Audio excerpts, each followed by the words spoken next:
அனைவருக்கும் வணக்கம். பிஜிடிஆர்பி வரலாறு யூனிட் 1லேருந்து நம்ம வினாக்கள் பார்த்துட்டு வரோம். அதை தொடர்ந்து இந்த வீடியோவிலையும் சில வினாக்கள் பார்க்கலாம். கன சங்கங்களின் ஆட்சியின் போது செல்வம் மிக்க நில உரிமையாளர்கள் இவ்வாறு அழைக்கப்பட்டனர். கிரகபதி. கங்கை வடிநீர் பகுதியில் நிலப்பரப்பு வெகுவாக விரிவடைய இரும்பு கோடாரிகளும் இரும்பு கலப்பைகளும் வழிவகுத்தன என்று கூறியவர் ஆர்.எஸ். சர்மா. காடுகள் அழிக்கப்படவும் உபரி வேளாண் உற்பத்தி ஏற்படவும் இரும்பு கோடாரிகளும் இரும்பு கலப்பைகளும் காரணம் என்பது கட்டுக்கதை என்று கூறியவர் மக்கன்லால். கங்கை பகுதியில் காடுகள் நெருப்பின் மூலமாக அழிக்கப்பட்டிருக்கலாம் என்று கூறியவர் ஏ. கோஷ். நிரஞ்சன் ரே.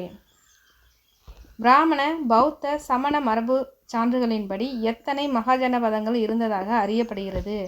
16 மகாஜன பதங்கள். கன சங்கங்களில் பிரபலமானது விருச்சிகளின் கனசங்கம். விருச்சிகளின் கனசங்கம் மிதிலை பகுதியில் இருந்தது.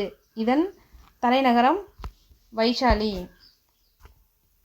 கனசங்கங்களின் ஆட்சியின் போது நிலத்தின் மீதான வரி பலி.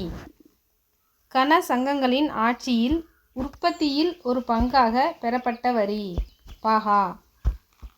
கன சங்கங்களின் ஆட்சியின் போது சிறு நில உரிமையாளர்கள் இவ்வாறு அழைக்கப்பட்டனர்: கசாகா அல்லது கிரிசாகா.